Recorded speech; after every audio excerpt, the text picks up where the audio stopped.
برزخ کا مفہوم: سجین سے لے کر علیین تک مکان اور موت سے لے کر حشر تک زمان کے مجموعہ کو برزخ کہتے ہیں۔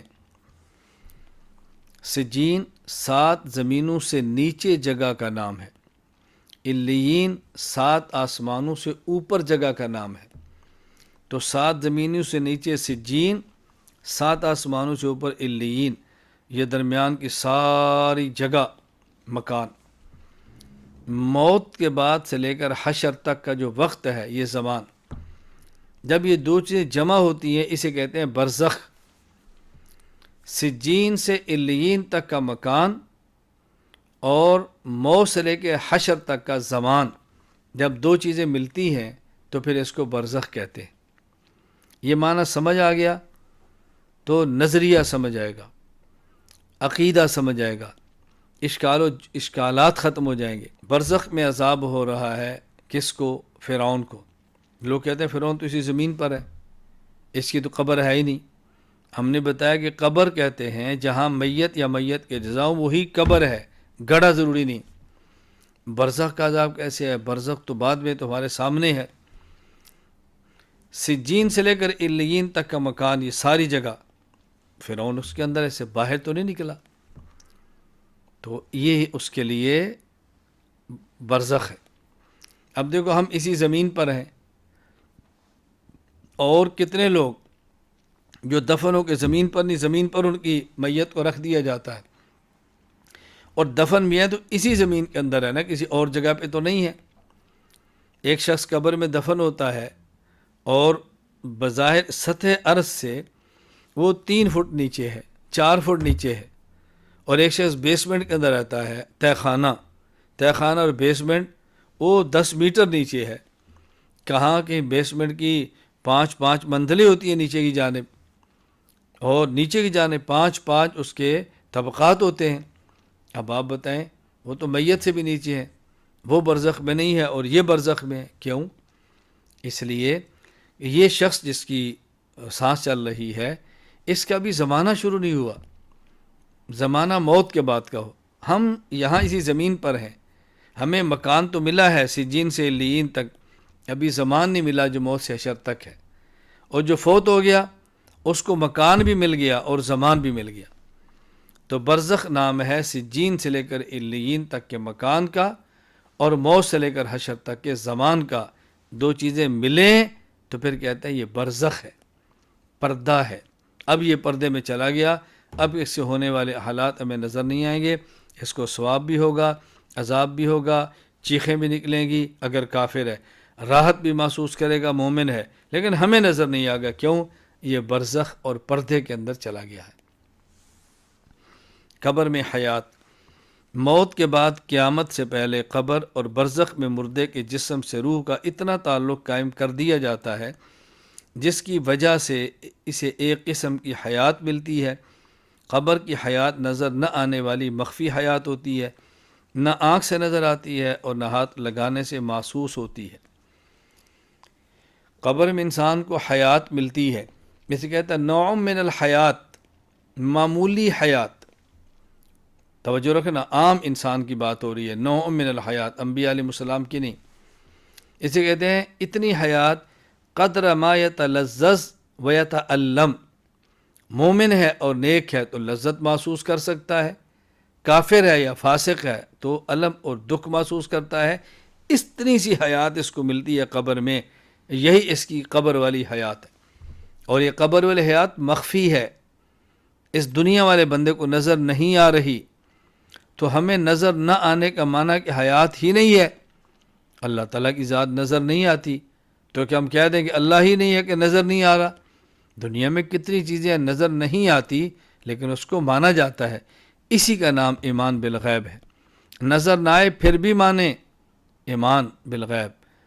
محسوس نہ ہو تب بھی مانے، ایمان بالغیب۔ سمجھ نہ آئے تب بھی مانے، ایمان بالغیب ہے۔ تو قبر میں حیات موجود ہے لیکن وہ حیات مخفی ہے، حیات نوع من الحیات ہے، قدر ما یتلذذ و یتألم ہے، اور وہ حیات نظر نہ آنے والی حیات ہے جس پر اعتقاد رکھنا ایمان کا حصہ ہے۔ قبر میں سوال و جواب: مردے سے قبر میں سوالات کے لیے دو فرشتے منکر اور نکیر آتے ہیں۔ وہ انسان کو بٹھاتے ہیں اور تین سوال کرتے ہیں، من ربک، تیرا رب کون ہے، من نبیک، تیرا نبی کون ہے، ما دینک، تیرا دین کیا ہے۔ مومن ان تینوں سوالات کے جوابات دے دیتا ہے، جبکہ کافر جوابات نہیں دے سکتا۔ جب میت کو قبر میں دفنا دیا جاتا ہے، اس کو قبر میں بٹھایا جاتا ہے، اس کی روح کا تعلق جوڑا جاتا ہے، پھر اس میت سے سوال ہوتے ہیں۔ مومن ہے تو جب سوال ہو من ربک، تیرا رب کون ہے، کہتا ہے ربی اللہ، میرا رب اللہ ہے۔ من نبیک، تیرا نبی کون ہے، جواب دیتا ہے نبی محمد صلی اللہ علیہ وسلم۔ پوچھا جائے ما دینک، تیرا دین کیا ہے، جواب دے گا دینی الاسلام، میرا دین اسلام ہے۔ پھر اس کے لیے تحت نگاہ قبر کھل جاتی ہے، جنت کا لباس دیا جاتا ہے، جنت کا بچھونا دیا جاتا ہے، جنت سے خوشبو اور ہوا اس کے لیے کھول دی جاتی ہے۔ اللہ اکبر، جنت کا دروازہ کھل جاتا ہے۔ جب کافر ہے کہتا ہے مجھے کچھ نہیں پتہ، لوگ دنیا میں جو کہتے تھے میں سنتا تھا، باقی مجھے کچھ نہیں پتہ۔ اس کو جہنم کا لباس دیا جاتا ہے، اس کو جہنم کا بچھونا دیا جاتا ہے، جہنم کا دروازہ کھولا جاتا ہے، جہنم گرمی اور تپش اس کے پاس آتی ہے، اس پر آگ پیش ہوتی ہے، یہ اس کے لیے پھر قبر میں عذاب ہوتا ہے۔ تو قبر میں روح اور جسم کا تعلق بھی ہے۔ قبر میں اچھا ہے تو ثواب ہے، برا ہے تو عذاب ہے۔ قبر میں زندگی ہے، قبر میں حیات ہے، اس بات کو ماننا ایمان کا حصہ ہے۔ قبر میں سوال و جواب۔ مردے سے قبر میں تین سوالات کے لیے دو فرشتے منکر اور نکیر آتے ہیں۔ وہ انسان کو بٹھاتے ہیں اور تین سوال کرتے ہیں، من ربک، تیرا رب کون ہے، من نبیک، تیرا نبی کون ہے، ما دینک، تیرا دین کیا ہے۔ مومن ان تینوں سوالات کے جواب دے دیتا ہے، جبکہ کافر جوابات نہیں دے سکتا۔ قبر جہاں میت یا میت کے اجزاء ہوں اور سجین سے لے کر علیین تک مکان اور موت سے لے کر حشر تک کا زمان برزخ میں ہو، اس کی روح لٹائی جاتی ہے، اس کو بٹھایا جاتا ہے اور اس سے تین سوالات کیے جاتے ہیں۔ تیرا رب کون ہے، مومنت کہتا ہے ربی اللہ، میرا رب اللہ ہے۔ تیرا نبی کون ہے، مومنت کہتا ہے نبی محمد صلی اللہ علیہ وسلم، میرے نبی حضرت محمد ہیں۔ ما دینک، مومن تو کہتا ہے دین یعنی اسلام، میرا دین اسلام ہے۔ کافر ہے تو کہتا ہے مجھے کچھ نہیں پتہ، لا ادری، میں نہیں جانتا۔ اقول کما یقول الناس، بس لوگ دنیا میں کہتے تھے میں بھی سنتا تھا، باقی مجھے نہیں پتہ اللہ کون ہے، مجھے نہیں پتہ میرا نبی کون ہے، مجھے نہیں پتہ میرا دین کیا ہے۔ یہ کافر کہتا ہے۔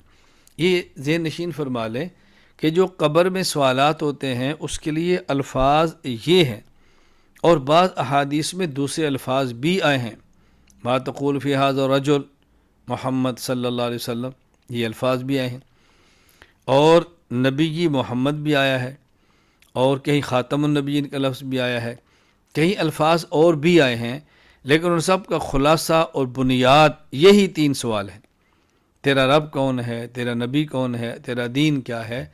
یہ اعتقاد رکھنا ضروری ہے کہ قبر میں حیات بھی ہوتی ہے اگرچہ مخفی ہو، قبر میں سوال و جواب بھی ہوتا ہے اگرچہ باہر والوں کو نظر نہ آئے، قبر میں منکر اور نکیر دو فرشتے بھی آتے ہیں اگرچہ ہم اس کو محسوس نہ کریں، باہر سے نہ سن سکیں، لیکن قبر برحق ہے، قبر کے سوالات برحق ہیں، ملائکہ کا آنا برحق ہے، اور سوال و جواب برحق ہیں، ثواب و عذاب برحق ہے۔ قبر میں ثواب و عذاب، جو انسان ان تین سوالات کے جواب دیتا ہے اس کو قبر میں سکون و آرام ملتا ہے، اسے جنت کا لباس، جنت کا بستر دیا جاتا ہے، اس کے لیے جنت کی کھڑکی کھول دی جاتی ہے جس سے جنت کی خوشبو اور ٹھنڈی ہوا اس کی قبر میں پہنچتی رہتی ہے، اس کی قبر کو تحد نگاہ وسیع کر دیا جاتا ہے، اور اس کی قبر کو جنت کا باغ بنا دیا جاتا ہے، اور جو ان تین سوالوں کے جواب نہیں دیتا اس کی قبر کو اس کے لیے تنگ کر دیا جاتا ہے، اسے جہنم کا لباس پہنایا جاتا ہے، جہنم کا بستر دیا جاتا ہے، اس کی قبر کی طرف جہنم کی کھڑکی کھول دی جاتی ہے جس سے جہنم کی تپش اور جہنم کا دھواں آتا رہتا ہے۔ دیکھو ہم بتا چکے ہیں کہ قبر موت سے حشر تک برزخ، اس میں سوال اور جواب اجمالی ہیں، یہ قیامت صغریٰ ہے۔ ثواب اور عذاب بھی اجمالی ہے۔ یہاں جنت میں داخل نہیں کیا جاتا، جنت کی کھڑکی کھول لیتے ہیں، فیاتی ہے من طیبہا و روحہا، جنت کی خوشبو اور ہوا آتی ہے۔ جہنم میں داخل نہیں کیا جاتا اگر کافر ہے، جہنم کی کھڑکی اور دروازہ کھولا جاتا ہے، فیاتی ہے من سمومہا، وہاں جہنم کی لو اور گرم ہوا وہاں پہ آتی ہے۔ یہ دیکھتا ہے کہ میں نے بالآخر اس میں جانا ہے۔ مومن ہے تو خوشیاں محسوس کرتا ہے کہ جنت میں جانا ہے، کافر ہے تو دکھ محسوس کرتا ہے کہ میں نے جہنم کے عذاب کے اندر جانا ہے۔ تو قبر میں ثواب و عذاب برحق ہے، قبر میں ثواب و عذاب برحق ہے، قبر میں ثواب و عذاب برحق ہے۔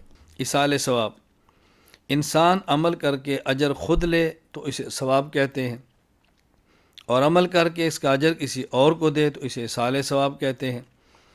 اہل السنت والجماع کے ہاں ثواب اور ایصال ثواب دونوں برحق ہیں۔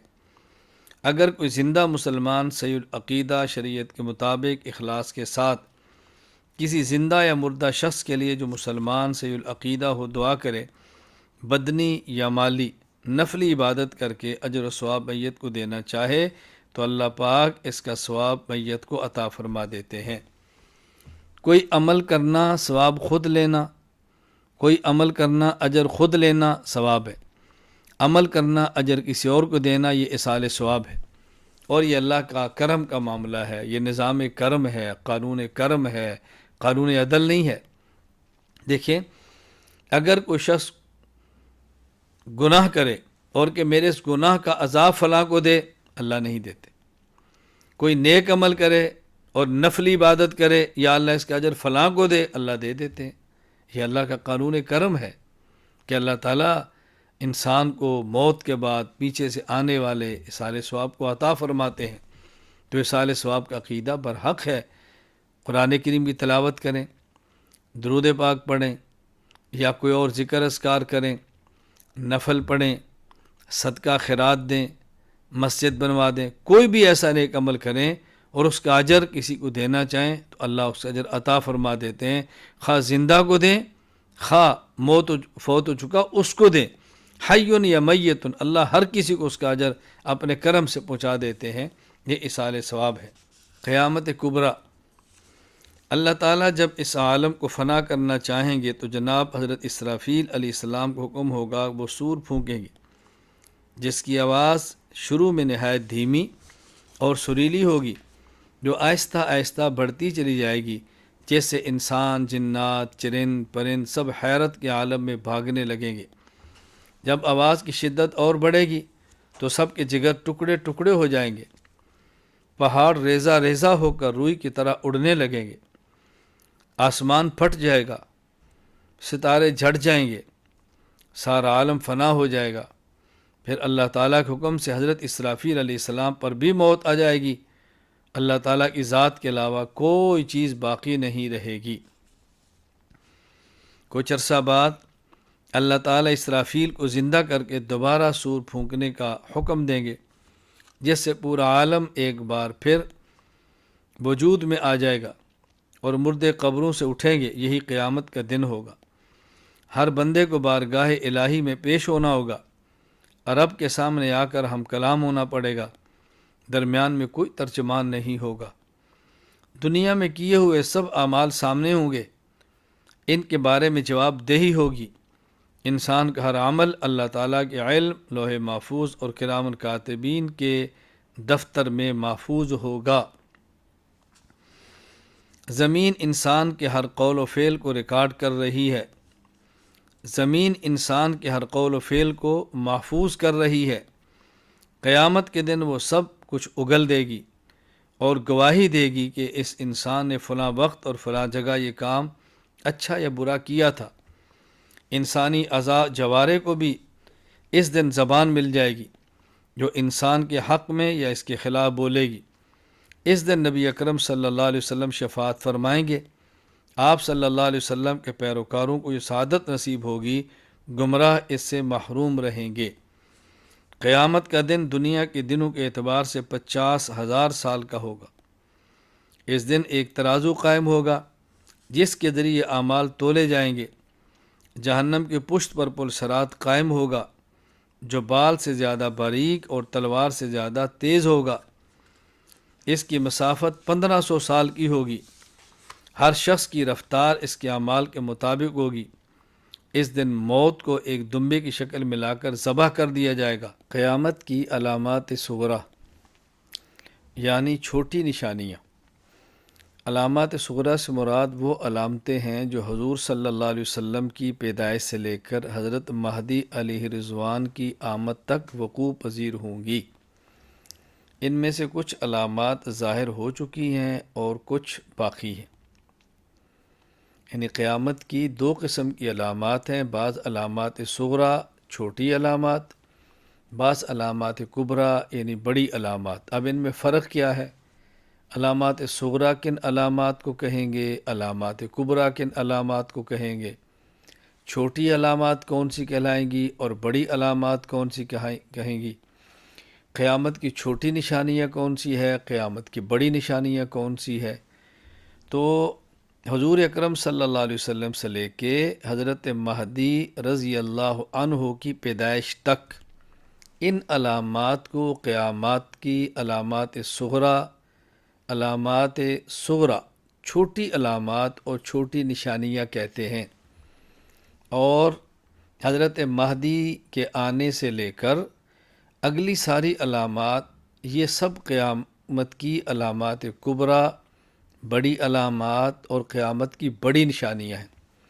یہ بات ذہن نشین فرما لیں کہ حضور اکرم صلی اللہ علیہ وسلم کی پیدائش مبارک، رسول اکرم صلی اللہ علیہ وسلم کا وجود مبارک کائنات کی سب سے بڑی نعمت ہے، کائنات کی سب سے بڑی نعمت ہے۔ کہ اس غلط فہمی میں نہ رہنا کہ ہم اس کو چھوٹی نشانی کہہ رہے ہیں تو الیاذ باللہ حضور اکرم صلی اللہ علیہ وسلم کی شان اقدس میں ہم کو بات کہنا چاہ رہے ہیں۔ خدا نہ کرے، اللہ نہ کرے۔ بتانا یہ مقصود ہے کہ جب ہم کہتے ہیں قیامت کی چھوٹی نشانی یا بڑی نشانی، اس کا مطلب کیا ہے؟ وجود اطہر آپ کا بہت بڑی اللہ کی نعمت ہے، لیکن آپ کے وجود اطہر کے بعد قیامت نے آنا ہے۔ جس طرح آپ نے ارشاد فرمایا کہ میں اور قیامت اس طرح ہے۔ اس طرح کا معنی کہ میرے بعد اب کوئی اور نبی پیدا نہیں ہوگا، میں آخری نبی ہوں، میرے بعد قیامت ہی آنی ہے۔ یہ بات اچھی طرح ذہن نشین فرما لیں۔ نمبر 1، چرواہے اور کم درجے کے لوگ فخر و نمود کے طور پر اونچی اونچی عمارتیں بنائیں گے۔ یعنی لوگ اپنی ذات کے اعتبار سے چھوٹے ہوں گے، پیشے کے اعتبار سے چھوٹے ہوں گے، اور کسی وجہ سے پیسہ ہاتھ آ جائے گا، وہ اقوام میں اور قوموں میں اور لوگوں میں چھوٹے درجے کے لوگ شمار ہوتے ہوں گے، لیکن پیسہ ہاتھ میں آئے گا تو بڑی بڑی عمارتیں بنائیں گے۔ نمبر 2، ظلم و ستم عام ہوگا، ظلم و ستم عام ہوگا، ظلم بہت ہوگا، کوئی روکنے والا بھی نہیں ہوگا۔ نمبر 3، شرم و حیا اٹھ جائے گا، بے حیائی عام ہوگی، بے شرمی عام ہوگی، آنکھوں میں حیا نہیں ہوگا، زبان پہ حیا نہیں ہوگا، معاشرے میں شرم و حیا اٹھنی شروع ہو جائے گی۔ نمبر 4، شراب کو نبیذ، سود کو خرید و فروخت اور رشوت کو ہدیہ کا نام دیا جائے گا۔ نبیذ کھجوریں رات کو پانی میں بھگو دیں اور صبح وہ کھجور کا پانی میٹھا، اسے کہیں گے نبیذ۔ تو لوگ کہیں گے بھی جس طرح کھجور کو آپ میٹھا کر لیتے، کھجور کے پانی کو آپ نے پی لیا ہے، کھجور بھگوئی ہے اور مٹھاس آ گئی ہے، یہی شراب ہے، اور شراب کوئی نئی چیز تو نہیں ہے، الیاذ باللہ۔ تو یوں شراب کو نبیذ تمر کہہ دیا جائے گا۔ اور سود کو لوگ خرید و فروخت کہیں گے کہ جس طرح آپ کوئی اور چیز بیچتے ہیں اور منافع کماتے ہیں، تو ہم نے پیسے کے بدلے میں، روپے کے بدلے میں، ڈالر کے بدلے میں، سونے کے بدلے میں لیا ہے، تو اگر اس میں اونچ نیچ ہوگی تو کیا ہے؟ یہ بھی تو ایک تجارت ہی ہے، الیاذ باللہ۔ اور رشوت کو ہدیہ کا نام دیں گے، یعنی ایک ناجائز کام کرائیں گے اور اس پر رشوت دیں گے، اور یا جائز کام ہوگا لیکن دینے والا مجبور ہوگا، اس کے بعد اس کا کام نہیں ہوگا، تو کہیں جی ہمارے تو صاحب ہدیہ رکھ لیں، تو ہوگا رشوت اور لوگ اس کو ہدیہ کہیں گے۔ نمبر 5، علم اٹھ جائے گا اور جہل زیادہ ہو جائے گا، علم کم ہو جائے گا، علم نہیں رہے گا، جہالت عام ہو جائے گی، اور سب سے بڑا ظلم یہ ہے کہ جاہل بھی خود کو اہل علم سمجھیں گے۔ نمبر 6، سرکاری خزانوں کو حکومتی لوگ لوٹیں گے۔ کوئی اسمبلی میں ہے، صوبائی اسمبلی میں، قومی اسمبلی میں، سینٹ میں ہے، یا جو بھی اپنے عہدے کا ناجائز استعمال کریں گے۔ اس سے مراد صرف اسمبلی اور سینٹ کے لوگ نہیں ہیں، کوئی بھی شخص جو حکومت کا عہدیدار ہے تو حکومتی اموال کو اس عہدے کی بنیاد پہ ہڑپ کریں گے۔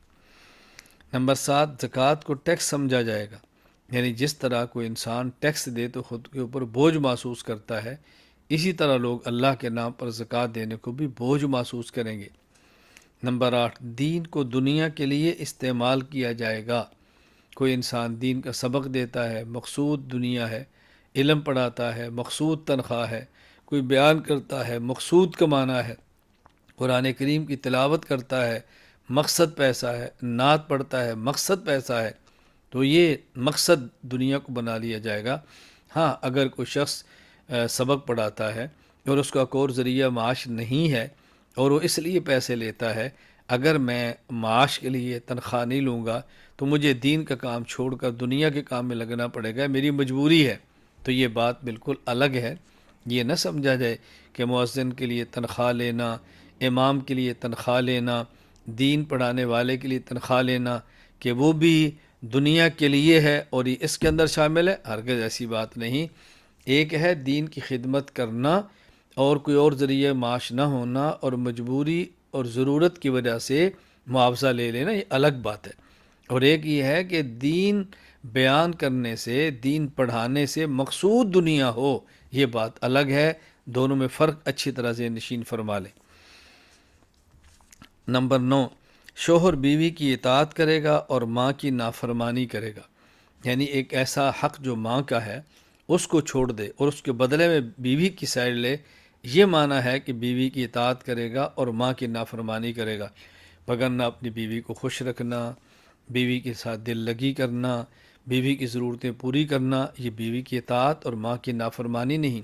ماں کا اپنا حق ہے، بیوی کا اپنا حق ہے، یعنی اپنی بیوی کی رعایت میں ماں کی نافرمانی کرے گا، یہ قیامت کی علامت ہے۔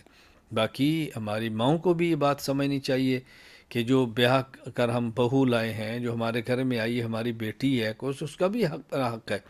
بس اوقات مائیں بھی غلط طرز اختیار کرتی ہیں، ساس غلط رویہ اپناتی ہے آنے والی بہو کے ساتھ، یہ ٹھیک نہیں ہے، اس کی زندگی ہے، اس کو شوہر کے ساتھ خوش رہنے دیں، اس کو شوہر کے ساتھ رہنے کا موقع دیں، بات بات پہ اپنی بات اپنے بیٹے کو مت بنوائیں کہ تم اس کو چھوڑو اور میری بات مانو، اس کا خیال نہ کرو، میرا خیال کرو، یہ بھی ٹھیک نہیں ہے۔ ذرا ان چیزوں کو اچھی طرح سمجھنا چاہیے۔ بہرحال قیامت کی نشانی یہ ہے کہ ایک جائز خواہش ماں کی ہے، وہ پوری نہ کی جائے، اس کے مقابلے میں بیوی کی بات مانی جائے تو یہ ٹھیک نہیں، یہ ہے علامت قیامت۔ نمبر 10، دوست سے پیار کرے گا اور باپ سے بے توجہی کرے گا، یعنی عشاء کے بعد کا وقت ہے، گھر میں باپ منتظر ہے اور باپ کی بجائے دوست کے ساتھ بیٹھا ہوا ہے۔ ایک باپ کا تقاضا ہے وہ پورا نہیں کر رہا، دوست کے تقاضے پورے کر رہا ہے۔ باپ کو وقت دینا چاہیے، نہیں دے رہا، اور دوستوں کو وقت دے رہا ہے، یہ معنی ہے۔ اس کا یہ معنی ہرگز نہیں ہے کہ دوستوں کو وقت نہ دیا جائے، دوستوں کو وقت دیں لیکن والد کو ترجیح دیں، دوستوں کے ساتھ بیٹھیں لیکن باپ کا حق مقدم سمجھے، اس کو پہلے ادا کریں، بعد میں دوست ہے، والد پہلے ہے۔ نمبر 11، ذلیل اور فاسق شخص قوم کے سردار بن جائیں گے، یعنی گھٹیا لوگ، بد کردار لوگ رعب سے، دبدبے سے، اپنی قوت اور طاقت سے سرداری کریں گے۔ نمبر 12، گانا گانے والیوں کا بول بالا ہوگا، یعنی گانے والیوں کو معاشرے میں عزت کی نگاہ سے دیکھا جائے، گانے والیوں کو پروٹوکول دیا جائے اور گانے والیوں کو بڑا اچھا سمجھا جائے، یہ قیامت کی نشانی ہے۔ نمبر 13، مسجد میں زور زور سے باتیں ہوں۔ مسجد میں زور زور سے باتیں ہونے کا مطلب یہ ہے کہ دنیا کی باتیں مسجد میں کی جائیں یا دین کی بات پر جتنی ضرورت نہ ہو اتنا اونچا بولیں، یہ قیامت کی نشانی ہے۔ سامنے بیان سننے والے 15 بندے ہیں اور زور اتنا ہے جس طرح 1500 بندوں کے اندر لگایا جاتا ہے۔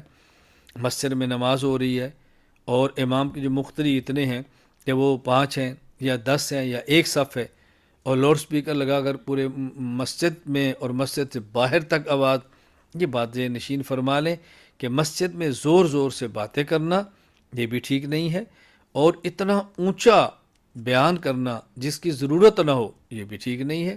ہاں کوئی بات ایسی ہے جو تشجیع والی ہے، غیرت والی ہے، بہادری دلانے والی ہے، کوئی شرعی بنیاد پہ برانگیختہ کرنے والی ہے، یہ بات الگ ہے۔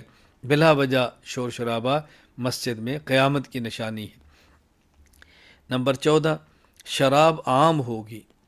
شراب عام ہوگی، شراب عام ہونے کا مطلب گناہ ہی نہیں سمجھا جائے گا، عیب ہی نہیں سمجھا جائے گا، دکانیں دن رات کھلی ہوگی، اور مسلمان ملکوں میں بھی ایسے ہوگا، شراب عام ہوگی۔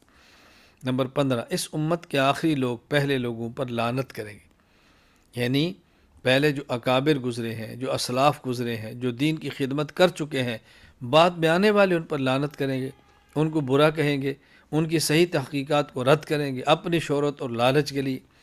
کسی مسئلے پر جو کہ اجتہادی ہے، اگر بعد والے اس اجتہادی مسئلے پر اختلاف کر لیں تو یہ الگ بات ہے، لیکن پہلو والوں کو برا بھلا کہنا، لعن طعن کرنا، یہ بات بالکل الگ ہے۔ نمبر 16، مردوں میں ریشم عام ہو جائے گا۔ ریشم مردوں کے لیے حرام ہے، عورتوں کے لیے جائز ہے۔ سونے کا زیور عورتوں کے لیے جائز ہے اور مردوں کے لیے حرام ہے۔ قیامت کی نشانی یہ ہے کہ مردوں میں ریشم کا رواج ہوگا۔ نمبر 17، جھوٹ کا رواج عام ہو جائے گا۔ بات بات میں جھوٹ بولیں گے، مزاح میں جھوٹ بولیں گے، کاروبار میں جھوٹ بولیں گے۔ اب تو اتنا جھوٹ عام ہے کہ لوگ کہتے ہیں جھوٹ کے بغیر کاروبار ہی نہیں چلتا، جھوٹ کے بغیر بزنس ہی نہیں ہو سکتا۔ الیاذ باللہ، الیاذ باللہ، حاشا وکلا، بہت غلط بات ہے۔ تو جھوٹ عام ہو جائے گا۔